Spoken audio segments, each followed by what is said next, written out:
Chapter 7, Mount Blue, Haven, Northern California. Nick Ross bolted up in bed on a gas, part drumming against his ribs, sweat popping out all over his body. Clapping his hands for the light, he threw back the covers and rushed for the door, remembering at the last minute that he was naked. In a fever of impatience, he turned back and hopped into the clothes he'd thrown onto a chair an hour ago. His usual black jeans, black sweatshirt, black combat boots. Without bothering to lace his boots, he rushed outside. Usually he got a rush when he walked outside his door. He'd rather die than say it, or even show it, but he loved Haven. He and his teammates were on the run from the U.S. government, fugitives, outlaws. They'd built a secret city, and somehow a community of misfits had gathered around them. He and John Ryan and Mac McEnroe didn't even question it after a while. People came, always on the run from something bad, and the three soldiers protected them. It was a mountain, a forgotten, hollowed-out silver mine that had been turned into a thriving community of runaways and outlaws. Like Hole in the Wall in the Old West, only high-tech. The community was circular, built inside the mountain. Every time Nick stepped out from his quarters, he always paused along the balcony that ringed the huge open atrium below. His community, his people, gave him a rush every time. Except now. He'd pressed their emergency button, the one that had never been used up until now, connected to John's and Mac's rooms, before bolting out the door. John's room was on his floor, Mac's was 2 stories up. He ran straight to the end of the corridor, and when he passed John's door, he bellowed, "John! Situation room, stat!" He banged his fist hard on the door, then hit the stairs at a run. The elevator would be too slow. He took the stairs 4 at a time, and at the end simply vaulted over the banisters, down to the floor below, and ran for the situation room. The doors of the room were biomorphically programmed to open for him, Mac, or John.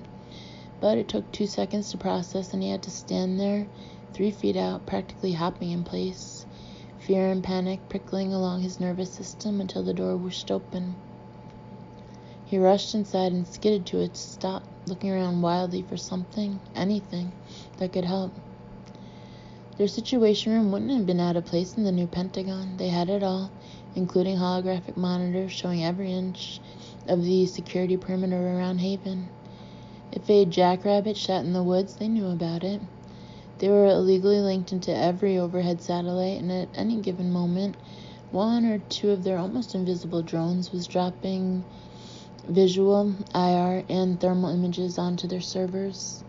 That kind of intel would be considered a security breach serious enough to warrant a court-martial, but since the entire U.S. military was gunning for them, and a court-martial had found them guilty of treason in absentia anyway, they figured, why not?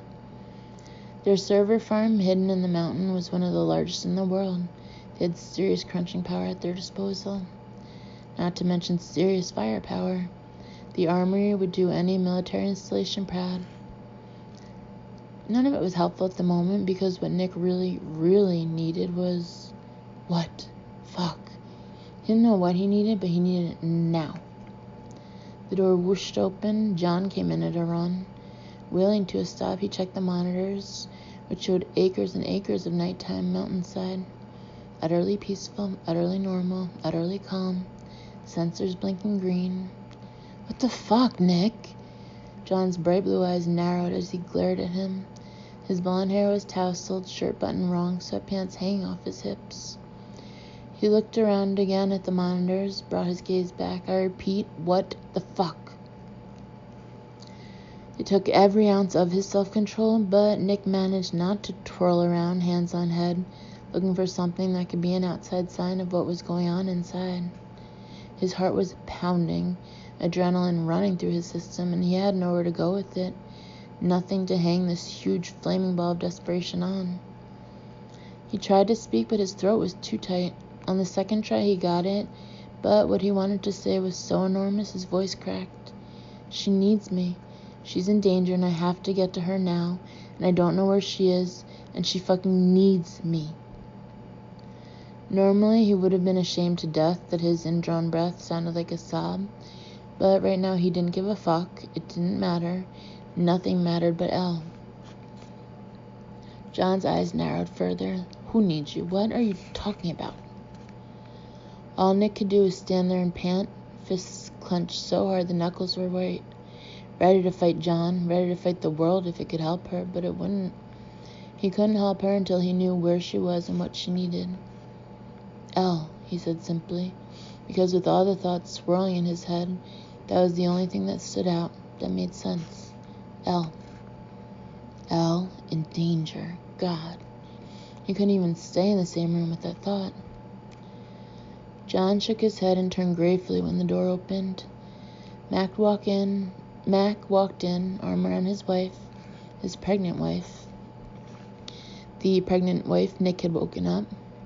Both men were now glaring at him. Catherine McEnroe was an incredibly special woman, and Mac wasn't happy that she'd had her rest interrupted. Even pregnant, she worked tirelessly as a doctor, taking care of their little community. So, yeah, interrupting Catherine's sleep was a big no-no. Everyone treated Catherine with kid gloves, even Nick, who liked and respected her. But Elle trumped Catherine any day. He didn't give a shit about anyone's sleep if Elle was in danger. Elle, he repeated, his voice raw. Elle? Mac asked, frowning. The letter? John took it up. L for Link, L for lonely, L for... L. It was the only thing he could say.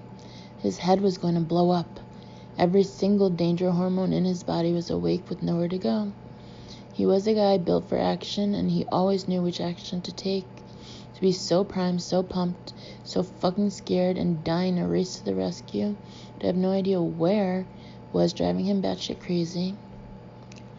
His fingers beat a harsh tattoo against his thigh, and his foot was tapping.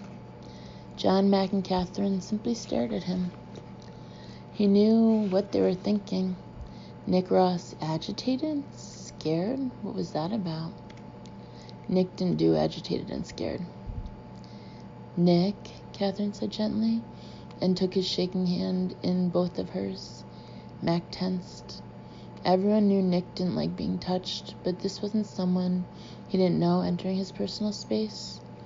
This was Catherine, and her touch soothed, calmed him just a little. She held onto his hand, watching his eyes. After a moment, she nodded. It's her, isn't it? His head jerked awkwardly, neck stiff with tension. Catherine had something. He didn't know what. Nobody knew what, really. But she had something. If she touched you, she understood you. And lately, if she touched you, you felt better. Which explained why her husband, Mac, the toughest, meanest son of a bitch on the planet, was walking around with a goofy grin on his hard, ugly, scarred mug. Nick had wondered about that. About being married to someone like Catherine. Someone who understood you inside out with a touch. Understood you and loved you. Elle had loved him. It had been clear in her eyes, her voice, her face. She'd loved him, and he'd lost her, and, oh God, she was in danger. She needed him, and he didn't know how the fuck to find her. He shivered, turned his sweaty face to Catherine. Yeah, she's the one you felt when you touched me. A few days after Catherine somehow found them in Haven, a place 3 experts in security had hidden carefully away from the world, she touched him and understood that he'd lost someone, that he was worried sick about someone. She never went there again, and neither did anyone else. But now it had to come out. He grabbed Catherine's hand, barely noticing Mac and John exchanging looks. Read me, he whispered urgently, clasping her hard hand between his trembling hands. Tell me where she is, what's happening to her. I gotta call for help, and I don't know where she is, and... oh, God. Nick's throat closed tight. Nothing more could come out. He clung to Catherine's hand as if it were a lifeline. A raging river was tumbling him over and over down an endless descent into hell, and only her touch could make sense of it. Catherine was shaking her head slowly, eyes on his, face sad. I am so... She stopped, breathed out, tilted her head. Even though she was looking straight at him, Her eyes grew distant, as if watching something 1,000 yards away. Her grip tightened, her hand warming up until it felt red-hot in his cold ones. "Elle," she whispered, and Nick broke out in a cold sweat. He was shaking, could barely breathe. "Yeah," he said hoarsely. "What?" Catherine blinked. Elle, he shouted. Mac's jaw tightened. Nick didn't give a shit. Mac could shove it up his ass if it bothered him that Nick was shouting at his wife. Because Catherine knew something, and something was better than what he had right now, which was a shitload of nothing. No intel, no idea where she was. Nothing but ashes in his hand, and his head exploding from the need to get to Elle as fast as humanly possible, wherever the fuck she was. He had no idea, but maybe Catherine did. He stepped closer to Catherine, and Mac took a step forward too. John grabbed Mac's arm and shook his head. Well, fuck. Nick wasn't going to hurt Catherine. If Mac used his brains instead of his dick, he'd know that. But Nick wasn't letting Catherine walk away without finding out what she knew, however the hell she knew it. "That's the name you said." Nick ground his teeth at her blank look. Just now you said Elle. That's the name of the person I need to find." His throat was so tight, just hearing her name after so many years, he couldn't think straight. "Elle," she said softly. Nick nodded like some big dumb animal that couldn't speak. "Elle." Catherine was focusing on him again. Her other hand came up to clasp his in a tight grip, warm and soft, something to cling to in the painful darkness of his terror. "That's the one I felt, right, Nick? The one you lost?" He nodded again, tried to speak, failed. "You care about her?" It wasn't a question. "Oh, God, yes." He nodded again, jerkily, found his voice. "Where is she? She needs me. Now. I have to get to her right now." He was vibrating with tension, ready to take off anywhere Catherine said. There was sadness on Catherine's beautiful face. She tightened her clasp. "Oh, Nick, I'm so sorry. It doesn't work that way." An icy chill worked its way through his veins, and he realized he'd been subconsciously counting on Catherine to do her woo-woo stuff, point him in Elle's direction so he could race to her. "Then how the hell does it work? Can you tell me that?" He stepped even closer to Catherine, right in her face, his voice rising. Out of the corner of his eye, he saw John grab Mac's arm again. Not even John could stop Mac if Mac didn't want to be stopped, but Mac got himself under control. Nick wasn't going to hurt Catherine, but he was going to question her. He was staring wildly down into Catherine's eyes as if he could will the information on Elle's whereabouts out of her, drag it out of her through her skin if necessary. But staring wasn't active aggression. They'd been taught that at the beginning of their careers as soldiers. Body language had been a big thing. How to silently threaten, how to pass unnoticed, how to reassure. He didn't want to scare Catherine. With a wrench, Nick turned his gaze away from Catherine and stared blindly at the room. Their war room, they called it. With everything you needed to go on and up. Just as long as you knew where you were going, of course. As soon as he knew where to head, Nick was going to grab John, drag him to their ultralight stealth helo, and take off. Nick was the team driver. If it was anything that traveled over land, Nick could drive it as fast as it could go over any terrain. John was the pilot. Their little helo could make it anywhere in the continental U.S. It was the dead of night. Little Bird could silently land in any private airfield without detection. They could fuel up and be gone before anyone knew they were there. They'd done it before. Nick didn't even want to think what would happen if Elle were out Outconus, all in caps, Outconus. Didn't want to go there. Couldn't. She'd called out to him. That had been a distress signal he'd heard in his head loud and clear. Surely there was a range for that sort of thing? Surely he wouldn't have heard it if she were in Europe or Africa? The signal he'd got was loud and absolutely urgent. She was in danger right now, And if she was across an ocean, she was fucked. And, oh God, he couldn't wrap his head around that thought. Elle dead, Elle dying. He couldn't do this. Simply couldn't. Catherine's sympathetic face. He couldn't look at that either. His eyes roamed the big room, partly to distract himself from that awful, panicky desperation that gripped him so he could function on some basic level, and partly to see if something in their gear-packed room could help. Huge holographic monitors ringed the walls. They had tiny drones of their own hovering 24/7 over a 10-square-mile radius surrounding Haven, and thus had a 360-degree IR view of everything. Highly sensitive motion sensors and sound sensors. If a fly farted anywhere near them, they knew about it. Their computers were illegally hooked into the Keyhole 15 satellites, and they could get real-time intel on more or less anything happening in the world, particularly in the fucked-up latitudes. All Nick needed was a location he could zoom in on her, a location he didn't have. So the holograms, the satellite feeds, the vast crunching power of their servers, their server farm was bigger than the Pentagon's, bigger even than Amazon's. Couldn't help. Behind the titanium door on the left-hand wall was an armory that would do a Delta team proud. Nick had been Delta, and there were a few extra goodies in there that even Delta hadn't had. If there was an enemy, they could take them out, no question. They had the tools and the determination to protect what they had. Hell, Mac had a wife and a baby on the way to protect. Mac all by himself was a war machine. So they had the stuff to get there, wipe out the opposition, and come back in stealth. He, Mac, and John were really good at slipping into places and extracting things and people. They hadn't been ghost ops for nothing.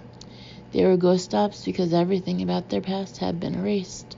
Wiped clean. They didn't exist anywhere on Earth. And they were ghosts because they had been trained to move with stealth. When they didn't want to be found, they weren't. Even here, creating a community of geniuses and misfits, they hadn't been found. Taking stock of the war room calmed Nick just a little. When he found out where Elle was, there'd be firepower and the will to use it. He didn't care if she had a fucking army after her. But where was she? It was a male operator's paradise full of high-tech gear and comms. With a woman's touch in the far corner, Catherine had been a researcher before going on a mission to find a man she'd never met, Mac. She'd been sent on that mission by their former commander, Captain Lucius Ward, the man they thought had betrayed them. Ward hadn't betrayed them. He'd been betrayed himself and had lost his health and his sanity after a year in the hands of monsters. They'd gone to the rescue of the captain and been astonished to find 3 of their comrades who had been experimented on until they were nearly dead. Romero, Lundquist, and Pelton had lost almost a third of their body weight, had been crisscrossed with surgical scars, and had lost the ability to talk when they'd been brought back to Haven. So Catherine was caring for them, bringing them back to life, while trying to figure out what had been done to them. That something was very, very bad. She was a neat woman, so her corner wasn't the mess that their space was, but she'd obviously been interrupted, maybe by her husband Mac carrying her off to their cave. They disappeared together a lot. A big briefcase had toppled on Catherine's desk, paperwork spilling down out of it like a glacier's moraine. She was researching what had been done to their teammates and the captain. A series of glossy company brochures and prospectuses cascaded down. He stared at the pile of documents. Catherine's soft voice cut in. What is it, Nick? She repeated whatever it was she'd said before. Nick saw her mouth move but couldn't figure out the words. He was staring at Catherine's corner of their war room. He couldn't tear his eyes away. It was as if a spotlight had lit up her briefcase. She said something else, and Nick tried really, really hard to concentrate. But it was useless. He'd focus on her, then his mind and his eyes would wander. A slap to the back of the head nearly sent him spinning to the floor. Focus, you dickhead, Mac growled. Catherine's trying to help your sorry ass. Nick breathed in, breathed out. Without moving his head, his eyes slid back to Catherine's corner. Catherine's arm snaked out, and it took him a second to realize that she blocked her husband's arm. Wait, Mac, she said, tilting her head to look at Nick. Is something happening? Was something happening? Fuck if he knew. Why are you staring at my briefcase, Nick? Huh? He felt so stupid. Usually he was quick. His usual response to things was at lightning speed. He was on alert always. Nothing ever took him by surprise. He was reacting to danger before most other men even realized it was there. Now he felt slow, sluggish. Thoughts occurred to him slowly, as if they had to take a huge trip to get to his head. It was as if his head were taken up by a computer virus, slowing everything down. Soft warmth on his cheeks. Catherine's hands on his face. Look at me, Nick. He looked at her, though his eyes swiveled. She shook him lightly. Look at me. Reluctantly, he tore his eyes from the corner and looked into her eyes, fiercely focused on him. There's something over there that is sparking something in you. What is it? He shrugged. No, he mumbled, and he didn't. He had no idea what was in Catherine's briefcase, and he didn't care. And yet his eyes slid back to the corner. Another slap to the back of his head he barely felt. Nick, Mac growled. Catherine rolled her eyes. Stop that, Mac. You're not helping. Step back. And Mac stepped back. Amazing. Even with everything roiling inside him, Nick marveled at Mac's obedience. Nobody gave Mac an order, ever, except their former captain, Lucius Ward. Ward was still too sick to give orders, so Mac was still God. He was 6 feet 4 inches of pure muscle and meanness who turned into a house pet when his wife spoke. Catherine didn't stop to savor her victory. Mac had more or less rolled over for her the instant they met, so she didn't fully appreciate having a killing machine like Mac obey her. She walked to the corner, stuffed everything back into the briefcase, and brought it over to Nick. His eyes followed her every step of the way. She replicated the spill of documents on the table in front of Nick. He greedily eyed everything, unable to take his gaze off perfectly ordinary pieces of paper and some glossy brochures. Nick. Catherine put her hand on his once more. It was a deliberate move, and not even Mac objected. Catherine had some kind of secret power, some woo-woo thing that scared him and everyone else, because it wasn't woo-woo. It was fact. If she touched you, she knew what you were feeling, and lately, terrifyingly, if she touched you, she knew what you were thinking.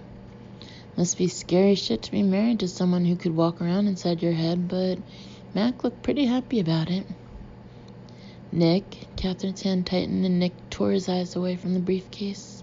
Talk to me. Tell me what happened. What has you so upset? Upset. A sound came from his throat that was more an animal sound than a human one. Upset is spilling soup, missing a train. Elle's in danger. I'm not upset about that. I'm scared out of my fucking mind. He was sweating like a pig, heart pounding erratically. He felt like a machine that was broken and shaken to pieces. Okay, calm down. You're not helping her by panicking. Catherine put her other hand around his. Nick wanted to snarl at her, but with his hand encased in hers, he actually felt his heart rate starting to slow. Something was working. Tell me exactly what happened. His heart gave a huge pump. His voice rose. She's in trouble. She somehow contacted me after all these years, and she's in trouble, in danger. His gaze slid back to her briefcase. It glowed as if in a spotlight. No, Nick. Catherine's voice was soft but firm. You're not telling me what happened. You're telling me your reaction. You were sleeping? Nick! Her voice sounded like a slap. Look at me. He slid his eyes to her, reluctantly. You were sleeping? Yes. He had to force the word out through a tight throat. Something woke you up? Elle! She woke me up. Oh, God, Catherine gave his hand a shake. Focus hard, Nick. You're not helping Elle at all. She's in trouble, and she might die because you can't focus on anything but your feelings. I can feel you. You are one big wave of panic and fear. That is not going to help Elle. You can only help her if you remain calm and focused. Forget your feelings. Focus on the situation. Focus on helping Elle. Fuck, she was right. Focus. Nick took in a huge gulp of air. He hardly recognized himself. He'd been a ranger. He'd been Delta. He'd been Ghost Ops. No one had ever had to tell him to focus. He was nothing but focus. Brutal and unyielding. On a mission, he was pure cold steel. Now he was trembling, sweaty, mind flying into a million tiny pieces. Come on, Nick. Catherine looked serious, frowning. Help me here. Help me help you. His eyes slid back to the briefcase. It gave him something. Some sense of calm, a point to focus on. Let's go back to the beginning. Look at me, Nick. Damn. His eyes swiveled. Looking. You were sleeping. Were you dreaming? Had he been? Yeah. He'd been dreaming of Elle, of the last time he'd seen her. Goddamn if it hadn't been a wet dream. He'd woken up with the hard-on that he lost the second he got the danger message. No way was he going to say he woke up with a hard-on. Not in front of Catherine, or Mac, or John for that matter. Nick? Dreaming? Yeah, he muttered. Of her? Of Elle? Yeah, his jaws clenched. Was there something different about the dream? He was checking her briefcase but swung his head to her at the words. Different how? He couldn't help his suspicious tone. She kept her voice soft. Do you often dream of her? Of Elle? No.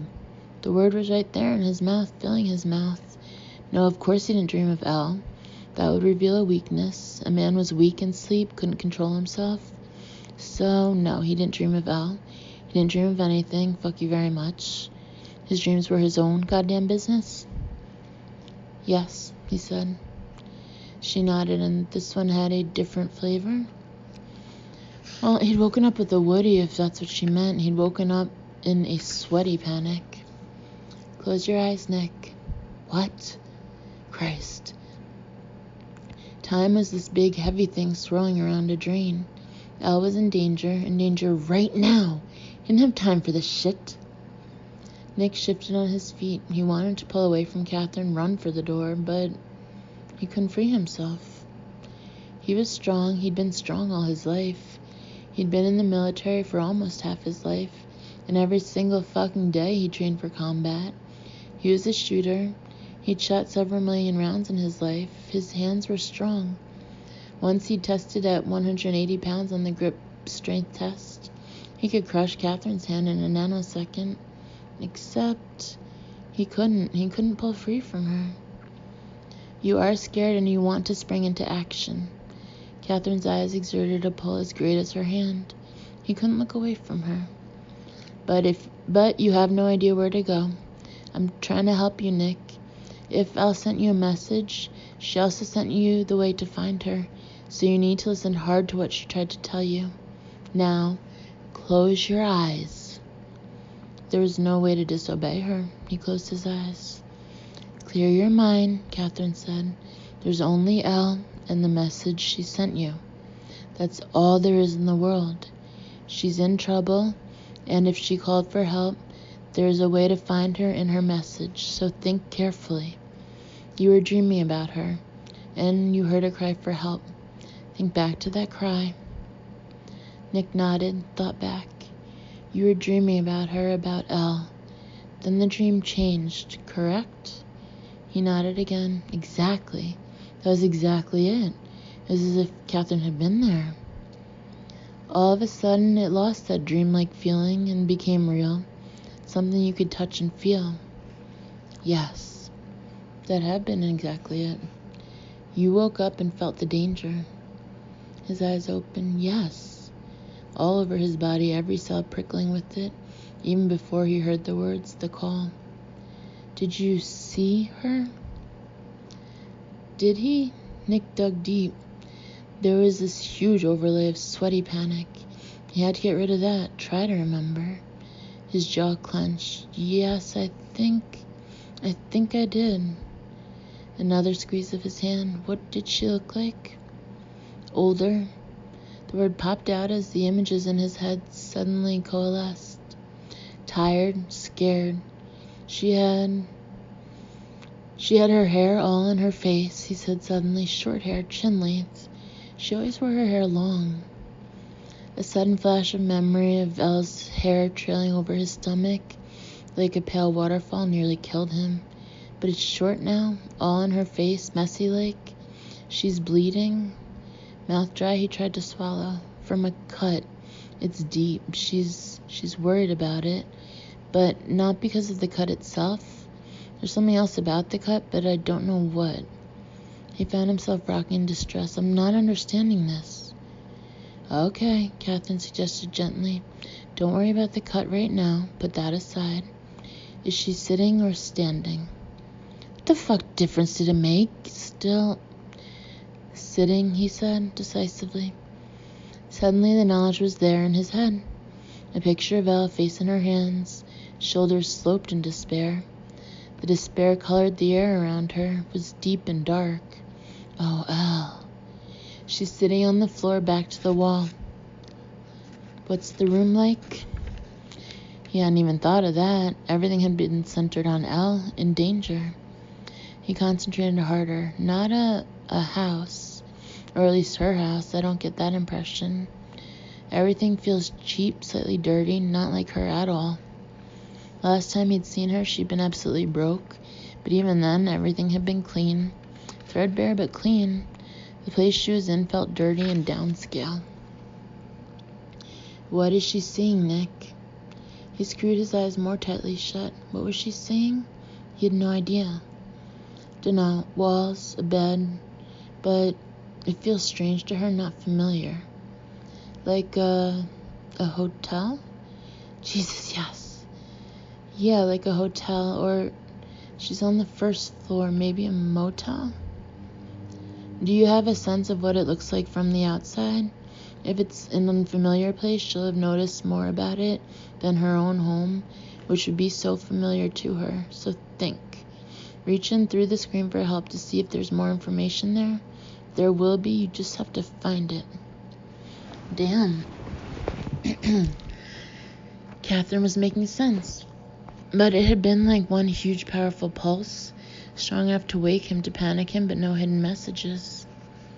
Nick waited, sweating, then shook his head. Think back to the dream just before it faded. Can you try to remember what was there before that beacon lit up to call you to her? I'm sure there was an image that must have bled into the beacon. When she called for help, it must have been part of the call. That's the only way it would work. Any call that strong to wake you up from a distance would have information in it. Hidden, maybe.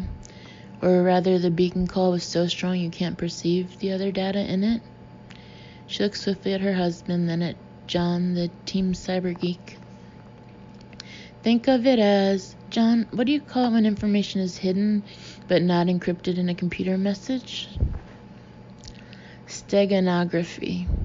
John was watching everything soberly. His default emotional mode was manic, teasing, but he wasn't teasing or facetious now. He was dead serious. Steganography, right. Catherine turned back to Nick. Think of it as what you'd call intel hidden in a message. She'd have some sense of where she is in the call for help if you got the sense that she wasn't home. If she were home, that would be background noise for her. But if she's away from home on the run, that would be part of the emergency call. Put that way. Think back, you got this call. What did it feel like? What did it feel like? It felt like shit, Elle in danger, and he didn't know how to help her. Like Elle threw a rock at my head, the way you do at a window, then scream for help. Catherine was listening to him with every fiber of her being, concentrated wholly on him, holding his hand. That feeling you had, the feeling that she wasn't in her home, in a familiar environment, that came from her, from Elle. She wasn't beaming that at you, but it was in the message. She must have come to the place from somewhere else. So in your head, try to spool back as if it were a tape on rewind. Just slide your finger from right to left in your head. Picture it, Nick, sliding your finger, going back in time. Her voice was almost hypnotic. Her gray eyes were glowing, as if a light bulb had lit up behind her eyes. Back, Nick, she murmured, slide it back. I'm there with you. He slid it back. Catherine's eyes dimmed. She tightened her hand on his. I'm reading you too much, Nick. You're like a foghorn while I'm trying to listen to music. Calm down, cool it. You're deafening me. Nick didn't have to look to know that Mac and John were exchanging glances. No one had to tell him to cool it, ever. He was nothing but cool, cold as ice. Elle was the only thing that had ever wiped away that cool. He had shed tears exactly once in his lifetime, sitting on the edge of Elle's bed back in Lawrence, knowing she was gone forever. And now, knowing she needed him and being unable to help because he was a mess inside. You are a cool, calm, still lake, Catherine said, emotionless, inert. He was a cool, calm, still lake, emotionless, inert. I'm feeling it, Catherine said softly. Her hand on his glowed with warmth. She was somehow reading him, reading Elle through him. Fear, not yours, Nick, hers. Panic, he said and swallowed. Yes, Catherine's eyes were closed now, her voice a whisper so low he could barely hear her. Panic, she's on the run, running away from, I can't tell, men in black suits with... She stopped, the dreaminess in her voice gone. She looked over to Mac and swallowed. I've been around you guys long enough to recognize it. She's being pursued by men wearing combat gear, fully armed with night vision. Nick froze. He could almost hear John and Max stiffening with attention. Catherine had just described soldiers, or if not soldiers, then elite corporate security. Either way, bad news, the worst news possible. Trained men gunning for one woman. Calm, still as a lake. Men are coming for her outside her house. Catherine breathed in and out, somehow glowing once again. Nick picked up. He was getting images, flickering as if in an old-time movie, fragmented, there and not there. Yet somehow he could follow because there was the essence of Elle there, and he could follow Elle to the ends of the earth. Nick spoke. Those guys in combat gear, they're coming fast, coordinated, but she's been warned. She's somehow wounded in her arm. There's pain that she is blocking out. She grabs her bag and runs out and down a set of stairs, past the ground floor, down. There's a long, dark corridor, very long. She runs to the end of it, goes up the stairs out into a backyard. She cuts across a number of yards. She knows where she's going. She runs as fast as she can until she stops, clings to a lamppost. The street is anonymous, just normal houses, not too rich, not too poor. She runs again as fast as she can, down dark streets with nothing remarkable to identify them. The houses are getting poorer, though. The streets are darker. She's afraid. It's a bad part of town, but I don't know of what town. She stops, winded. She's looking at a building, very shabby, faded green facade. There's a neon sign, vacancies. The first A and the E are burned out. I can't make out the name. She's feeling not safe so much as anonymous.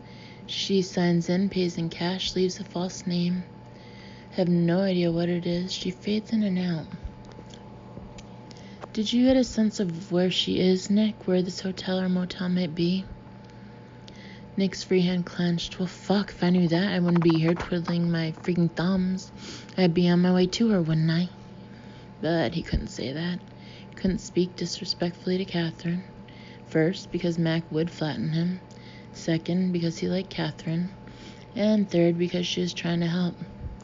Don't know. A shudder ran through him at his own words. I don't know.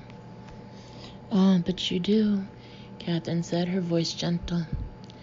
Nick's hand jolted in hers. Listen to your body, Nick. What the? Your body is talking to you. Listen to it. His eyes popped open, slid over her face to the briefcase, slid back. Nope. His body was telling him jack shit. Catherine let go of his hand and pulled her briefcase toward her, pulling out a wad of paperwork. A sheaf of what looked like lab reports and some glossy, thick paper, brochures of some kind. For some reason, her movements fascinated him. He watched, almost enthralled. This has been calling to you. You haven't been able to take your eyes off it. There's something here that is of importance. Catherine began methodically placing the paperwork in neat piles all along the 10-foot-long table filled with holographic monitors that served as command central.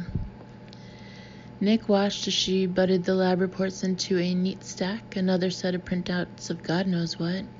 Then she started fanning the brochures and prospectuses, leaving each company logo clear. One suddenly lit up in his head as if a spotlight shone on it. That, he shouted. His shaking finger pointed. What, Nick? He stood up, rushed the fanned-out glossy company brochures. His finger landed on one in the center. 3 stylized gold crowns. Corona Labs, bringing the future today. This, he said, finger tapping. Each time he touched the paper, it seemed to get warmer. This turned out to be the brochure for a new company. Catherine picked it up, showed it to her husband. I thought I knew more or less all the research labs in the country, but this is a new one. Mac turned the glossy paper over in his big hands. There was a videolet loop embedded in the paper, all the rage nowadays. Some smiling woman in a lab coat endlessly raising a test tube in triumph, putting it down, raising it. Nick was shaking with tension. The logo, the name Corona Laboratories meant nothing to him, but they still shone in his mind.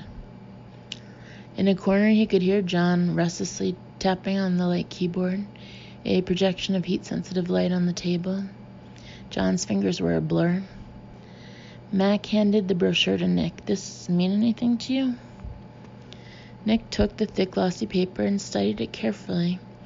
The smiling woman raising her hand with the test tube, putting it down in an endless loop, was completely unfamiliar to him. He studied the text.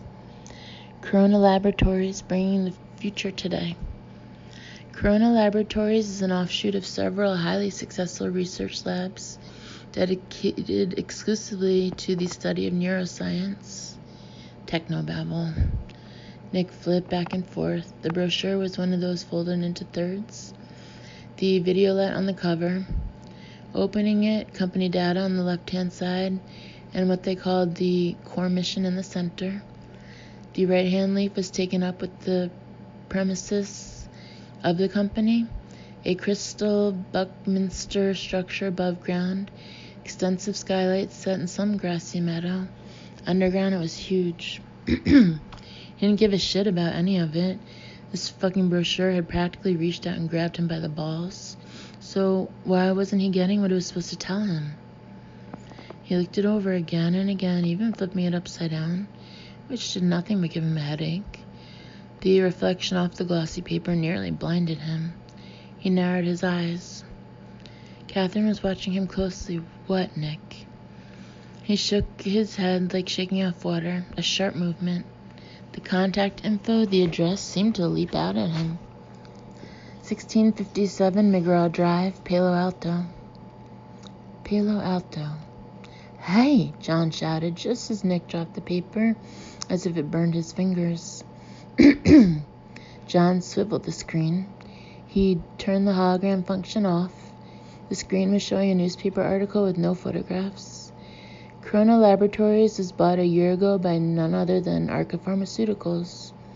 He turned to Nick. Whatever it is that's calling to you, buddy, it's no good. Arca Pharmaceuticals had kept their former commander and 3 of their teammates prisoner, conducting experiments that would have done the Nazis proud for over a year. The year he, Mac, and John had been in exile, convinced their commander had betrayed them. Lucius Ward hadn't betrayed them. He'd been betrayed himself and had paid a terrible price. Catherine had worked for a company owned by Arca, and they still had men out looking for her.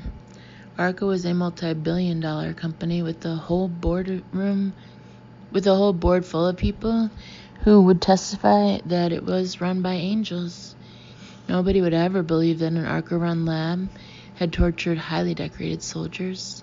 Nobody would believe that they would kill Catherine on sight. Of course, now she was in Haven, their high-tech community of misfits, where, like everyone else, she fit right in. She was now revered, actually, as the community doctor. Not to mention the fact that she had Mac guarding her day and night, and if anything ever happened to Mac, then he and John would step right in. Both of them would give their lives to keep Catherine safe.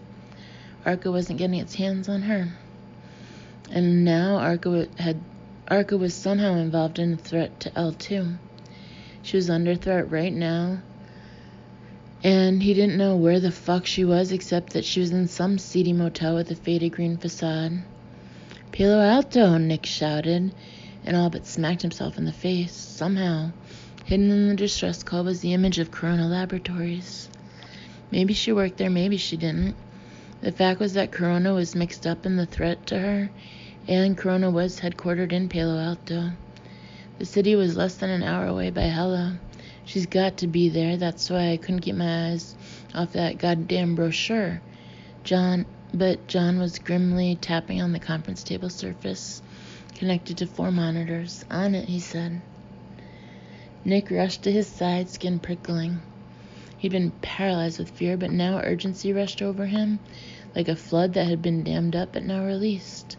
Elle was in Palo Alto. He knew it, could feel it. He'd been blasted with a distress signal, but with no way to know the point of origin, and it had been driving him insane. Elle could have been in New York, Alaska, fucking France. All places it would take him hours and hours to get to. But she was in Palo Alto, and their helo could get him to her in less than an hour. Oh, Jesus. John had pulled up a Google map and was checking a list of motels. It was painstaking work because it wasn't like facial recognition with known parameters. A faded green facade wasn't much of an identifier, and they needed night shots to see a sign with a letter missing. Go to a 40-mile perimeter, Nick said, and the first screen zoomed out. Go dark. John tapped the table and all the screens showed night shots. Most illegally hacked from the Keyhole 15 satellites, some from their own drones. The second screen was flashing hotels and motels. They stopped at a shot of a building with a neon sign flashing VACA space CIES. Nick studied it. A tall red brick relic from the 30s, it looked like. A distinctive tattered awning over the entrance. It felt dull and lifeless. Wrong in every sense. He shook his head. No. 10 minutes later, they had it. A low building set in a depressed-looking strip mall. V space CANCI space S. A neon sign posted on top of a pole advertised. Day shots coming up now. John switched the screen, and yes, there it was. A low-lying building, once painted green, now faded. The address was underneath, 2442 Century Way. The GPS data was there, and it gave distance from landmarks around Palo Alto. Nick was an excellent orienteer. He could get to the places on the monitor blindfolded. Now that he knew Elle was there, he'd walk over glass shards barefoot to get there. The screenshot pulsed with meaning. From the depths of his being came the certainty. Elle was there, in that building, right now, if she wasn't dead. She's there, he shouted. I can feel it, John. Start Little Bird up. John could start Little Bird up from a remote that was kept in the armory. On mission, it was set on the inside of his wrists with dermaglue. If he started it up now, Little Bird would be already firing up its rotors by the time they made it down to the hangar. Nick was at the door, but he was alone. No John. He looked over his shoulder, wild with urgency. Now that he knew where Elle was, the rush was in his blood like a fever. Even this extra minute might mean the difference between life and death for Elle. What the fuck was John waiting for? John, he said sharply, come on. But John was shaking his head, and if Nick didn't know better, if he didn't know that John didn't do emotions, he'd swear he saw sadness in John's eyes. Can't. His voice was lifeless, dull. Little Bird's rotor head is broken. I went down to Sacramento to an aviation parts dealer today to steal a new one, but I haven't had time to install it. It'll take a couple of hours at least. I'll step on it, you know I will. But I'm working alone. The only guy who knows enough about it to help is Pelton. Catherine gasped. Pelton, one of the men they'd rescued from Argus Dungeon 3 months ago, had only recently come out of a coma. He was in their infirmary, flat on his back still, IVs running in and tubes running out. No way was Pelton going to be any help. Well, fuck it. Nick wasn't going to waste any time with regrets. It was what it was. Send me a drone over the motel. I'm taking the hover car. He shouted over his shoulder as he ran for the hangar.